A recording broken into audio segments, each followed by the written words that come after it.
क्या आपने अपने इर्द गिर्द अपने रिश्तेदारों में या फिर अपने करीबी दोस्तों में किसी शख्स को डोमेस्टिक वायलेंस करते देखा है? डोमेस्टिक वायलेंस से मुराद ये है कि आप अपने घर की औरतों पर या फिर औरतें अपने मर्दों पर ज़हनी या फिर जिस्मानी तशद्दुद करें। अगर आपने ये देखा है और आपको पता नहीं चलता कि आखिर क्या मुहर्रिकात होते हैं जिसकी वजह से लोग इसके खिलाफ बोलते नहीं और इस डोमेस्टिक वायलेंस को बर्दाश्त करते रहते हैं, या फिर क्या अच्छा रिस्पॉन्स है जो इस डोमेस्टिक वायलेंस के अगेंस्ट देना चाहिए, तो आप लोगों को ये फिल्म यानी इट एंड्स विद अस ज़रूर देखनी चाहिए।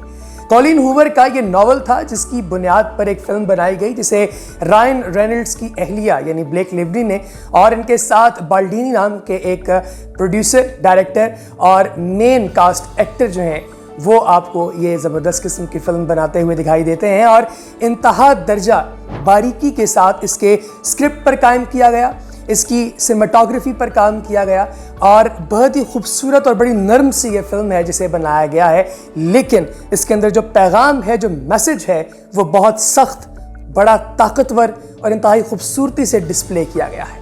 इसका नाम इट एंड्स विद अस क्यों है ये भी मैं वीडियो में आगे चलकर आपको बताऊंगा, लिहाजा इस वीडियो को आखिर तक जरूर देखिएगा। लेकिन आगे बढ़ने से पहले मुझे कमेंट सेक्शन में जरूर बताइए कि क्या आपने अपने इर्द गिर्द क्या कभी किसी को ऐसा करते देखा है, हाँ या ना। आपकी राय का इंतजार रहेगा।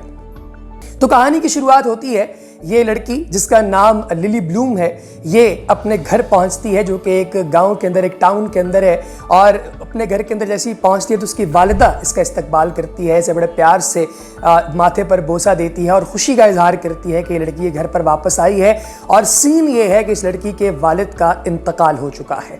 ये वालिद का इंतकाल जो है ये लड़की पर कोई इतना ख़ास गरा नहीं गुजरता, लेकिन जो लड़की की माँ है वो इसके बारे में काफ़ी ज़्यादा पेंसिव है। अगले दिन जो एक मेमोरियल रखा जाता है इसके फादर के लिए, लिली उसके अंदर अपने बाप की खासियतों के हवाले से कुछ भी नहीं कह पाती और फिर अपनी वालिदा को छोड़कर शहर आ जाती है जहां पर ये एक नई दुकान खोलने की कोशिश करती है।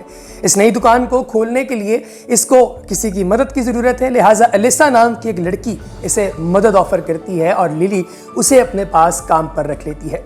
अब एक शाम लिली एक बिल्डिंग की छत पर जाती है ताकि वो स्मोक कर सके और अपने पुराने बीते वक्तों की जो क्रुएलिटी है उसको स्मोक के जरिए हवा के अंदर निकाल सके कि अचानक उसे एक लड़का नज़र आता है। ये लड़का छत पर पहुंचता है और इंतहाई गुस्से में एक कुर्सी को लात मारता है और गुस्से में होता है। तो ये लड़की उससे पूछती है कि आखिर क्या हुआ। तो लड़का जब इसकी तरफ देखता है कि छत पर पहले से एक लड़की मौजूद है तो वो इसके पास आता है, कॉन्वर्सेशन स्टार्ट करता है और उसे बताता है कि मैं एक सर्जन हूँ और एक बच्चा जिसने गलती से अपने भाई को गोली मार दी है उस बच्चे को लेकर परेशान हूँ, जिस वजह से मुझ पर ये एंगर का जो है वो एक छोटा सा पार्ट तुमने देखा है। अब ये लड़की उसके साथ थोड़ी कॉन्वर्सेशन करती है, एक चीज़ दूसरी चीज़ को लीड करती है। लड़के को कॉल आ जाती है ताकि हॉस्पिटल पहुंच सके तो वहाँ से चला जाता है। तो यहाँ पर कहानी को पॉज लगता है। अब कुछ दिनों के बाद एलिसा नाम की लड़की जो लिली ने अपनी दुकान पर रखी थी काम करने के लिए, उसके साथ उसका बॉयफ्रेंड मार्शल और ये लड़का दोबारा आ जाते हैं। ये लड़की यानी लिली इस लड़के को दोबारा देखकर बड़ी हैरान होती है कि तुम यहाँ कैसे आ गए। तो वो बताता है कि वो एलिसा का भाई है और उसका नाम है रायल। तो दोस्तों, रायल किनकेड इस फिल्म का मरकजी किरदार है। अब जो लड़की है लिली ब्लूम, इसके माजी के अंदर कुछ ऐसा हुआ था जिसकी वजह से ये अपने बाप से नफरत करती है, लेकिन वो क्या है ये कहानी में आगे चलकर खुलता है। अब होता कुछ यूँ है कि थोड़े अरसे के बाद आपको दिखाई देता है कि इनके माजी के फ्लैशबैक्स हैं जो कि तब आना शुरू होते हैं जब लिली और ये रायल जो हैं ये एक रेस्टोरेंट के अंदर जाते हैं जहाँ पर मार्शल और एलिसा भी इनके साथ होते हैं। तो उस रेस्टोरेंट के अंदर जो मेन लड़का जो इनसे ऑर्डर लेने के लिए आता है वो लड़का बुनियादी तौर पे लिली का माजी का बॉयफ्रेंड होता है जो कि इनके घर के करीब कहीं रहता था, एक होमलेस था। और वो लड़का अपने घर से भागा था क्योंकि उस लड़के के घर में उसकी वालिदा को उसका वालिद पीटता था और एक दिन जब वो अपने वालिद को कन्फ्रंट करने की कोशिश कर रहा था तो वालिद ने उसे घर से निकाल दिया।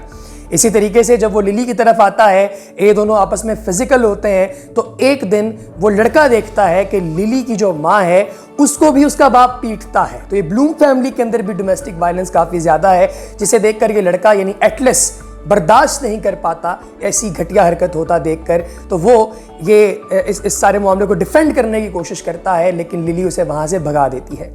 कुछ दिनों के बाद लिली का बाप इस लड़के को अपनी लड़की के साथ पकड़ लेता है और काफ़ी ज़्यादा मारता पीटता है, यहाँ तक कि उसे अस्पताल में दाखिल करवाना पड़ता है, जिसके बाद एटलस वो इलाका छोड़कर चला जाता है। और लिली को इस वजह से अपने बाप से नफरत होती है। एक तो ये कि उसने उसके बॉयफ्रेंड को, उसके प्यार को पीटा, नंबर 2 वो उसकी वालिदा के साथ डोमेस्टिक वायलेंस का इर्तिकाब करता था। अब जब लिली और रायल, अलिसा और मार्शल ये सारे रेस्टोरेंट के अंदर होते हैं, तो एटलस दोबारा आता है, तो लिली को सारे फ्लैशबैक्स आना शुरू हो जाते हैं।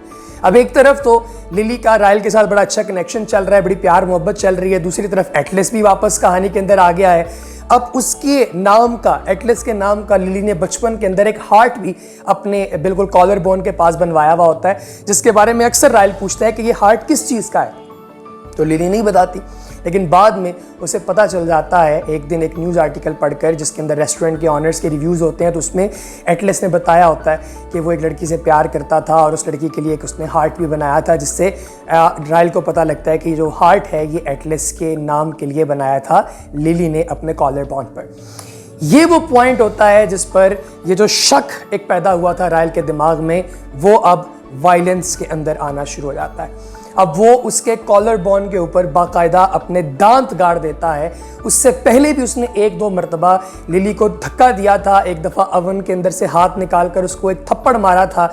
ये 2-3 हरकतें उसने ऐसी की थी जिसको उसने बाद में ये कह के जस्टिफाई किया कि ये गलती से हुआ है, और लिली ने भी मान लिया कि ये मुझसे प्यार करता है, ये इस तरह वायलेंट क्यों होगा मेरे साथ। लेकिन उसे सोचना चाहिए था कि उसे पहला ही इशारा, पहला रेड फ्लैग तब मिल गया था जब उनकी पहली मुलाकात छत पर हुई थी और वो गुस्से में आकर लात मार रहा था एक कुर्सी को। खैर, अब ये जो मल्टीपल वाक़यात ऐसे हुए, इन वाक़यात की वजह से लिली जो है वहाँ से निकलती है और जाकर सीधा वो एक हॉस्पिटल के अंदर ख़ुद को एडमिट करवाती है और फिर एटलस को वहाँ पर बुलवाती है। अब एटलस जब वहाँ पर आ जाता है तो एटलस जो है वो अब लिली को ऑफ़र करता है कि वो उसके पास आकर कुछ दिन रह ले और फिर जब वो ठीक हो जाए तो चली जाए। अब इस दौरानिए में होता ये है कि लिली जो है वो प्रेग्नेंट हो जाती है। अब उसकी रायल से, चूँकि इस दौरानिए में शादी भी हुई थी, तो प्रेगनेंसी के बाद जैसे ही बेटी पैदा होती है तो अब रायल अपनी बेटी को मिलने आता है। खुद भी डॉक्टर है, तो वो आकर जैसे ही पास बैठा तो वो अपनी बेटी को बड़ी हंसी खुशी के साथ, बड़े प्यार के साथ ऐसे सहलाता है और अपनी बीवी यानी लिली की तरफ देखकर कहता है कि चलो हम अलग नहीं होते, मुझे माफ़ कर दो, दोबारा कभी ऐसा नहीं होगा। तो आगे से लिली उसे कहती है कि अगर तुम्हारी बेटी के साथ ऐसा ही कोई करता तो तुम अपनी बेटी को क्या कहते, क्या तुम उसे कुछ कह पाते, अगर कह पाते तो क्या मशवरा देते। तो रायल आगे से कहता है कि मैं यकीनी तौर पे अपनी बेटी की मिन्नत करता कि वो दोबारा ऐसे शख्स के पास ना जाए जिसने उसके साथ ऐसा किया है। तो लिली कहती है बिल्कुल ऐसा ही मैं अपनी बेटी के लिए चाहती हूँ, इसलिए मैं तुम्हारे साथ दोबारा कभी नहीं जाऊँगी। इट एंड्स विद अस, यानी डोमेस्टिक वायलेंस की ये जो एक कड़ी चल रही थी, ये अब मेरे और मेरी बेटी के साथ ही ख़त्म होगी। इसके बाद ऐसा कभी नहीं होगा, हम किसी को अलाउ नहीं करेंगे कि वो हमारे साथ वायलेंट हो। अब अगर थोड़ा सा गौर किया जाए और आप सोचें कि आखिर क्या वजह है, लिली की माँ ये वायलेंस क्यों बर्दाश्त करती थी, तो बुनियादी तौर पे जब उससे ये सवाल किया जाता है उसकी माँ से, तो वो कहती है कि मुझे तुमसे प्यार था, यानी अपनी औलाद से प्यार था, इसलिए मैं तुम्हारे बाप के साथ रहना चाहती थी ताकि तुम हमारी इस लड़ाई झगड़े और हमारे इस क्लैश की वजह से सफ़र ना करो। लेकिन सफ़र तो वो फिर भी कर रही थी। जाहिर है कि जब आप देखते हैं तो वालिदैन का अपनी औलाद के ऊपर बड़ा गहरा असर पड़ता है। तो वो वालिदैन जो अपनी बच्चों के सामने गालम गलोच करते हैं अपनी बीवी को, या बीवी अपने खावंद को, या वाइस वर्सा जैसा भी है, उन लोगों को ये समझना चाहिए कि अगर उन्होंने यही सब कुछ करना था तो वो कम से कम नई औलाद को दुनिया के अंदर ना लेकर आते। कि उनके दिमाग पर जो चीज़ें आप प्रिंट कर रहे हैं, आपको अंदाज़ा नहीं कि उनका कितना लॉन्ग टर्म इफेक्ट है और वो किस तरीके से मुतासिर कर सकते हैं बच्चे। खैर, आखिर में एटलस के साथ जो है वो एक रिबाउंड हो जाता है लिली का, और they live happily ever after. दिखाया तो नहीं जाता, लेकिन जाहिर है कि कहानी की एक ओपन एंडिंग है जो कि बड़ी खूबसूरत है। I would highly recommend this movie, बहुत खूबसूरत फिल्म है। अब इसके साथ दोस्तों एक ट्रिविया भी अटैच्ड है, और वो ट्रिविया ये है कि ये इस फिल्म के अंदर मरकज़ी किरदार अदा करने वाली अदाकारा, यानी जो लिली ब्लूम का करैक्टर कर रही है ब्लेक लिवली, उनका ये है कि उन्होंने ये फिल्म बनाई ही वायलेंस के खिलाफ, सेक्सुअल असॉल्ट के खिलाफ है और उनके साथ ही ये हो गया। यानी फिल्म का जो मेन कैरेक्टर है वो रियल लाइफ के अंदर भी उनके साथ सेक्सुअली असॉल्ट जो है उसने किया। उनका अक्सर औकात उनको अजीब जो है वो ग्राफिक पिक्चर्स दिखाता था, पोर्नोग्राफिक एडिक्शन के बारे में वो बात कर रहा होता था हर जगह पे। जो इस फिल्म का डायरेक्टर भी था वो, और सोनी पिक्चर्स ने ये फिल्म चूँकि प्रोड्यूस की है तो उनको बाकायदा जाके ये शिकायत भी जो है वो की ब्लेक ने, लेकिन उन्होंने ये बात जो है वो नहीं मानी।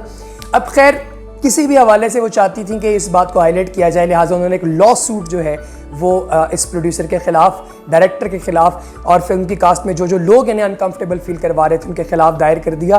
तो यानी ये बड़ा आयरॉनिक था कि जिस चीज़ के लिए फिल्म बनाई गई है वो रियल लाइफ में उन्हीं अदाकारों के साथ हो रही है जो कि फिल्म बना रहे हैं। तो ये एक बड़ा ट्रिवियल पॉइंट है इस फिल्म को लेके। तो अगर आप लोगों ने ये फिल्म नहीं देखी, इस फिल्म को देखिए। अगर इससे भी बेहतर है कि अगर आप नॉवल पढ़ सकें तो आप ये नॉवल ज़रूर पढ़ें, और इस बारे में आपकी फिर जो राय होगी वो आपने कमेंट सेक्शन में हमें ज़रूर बतानी है। हमें आपकी राय का इंतज़ार रहेगा।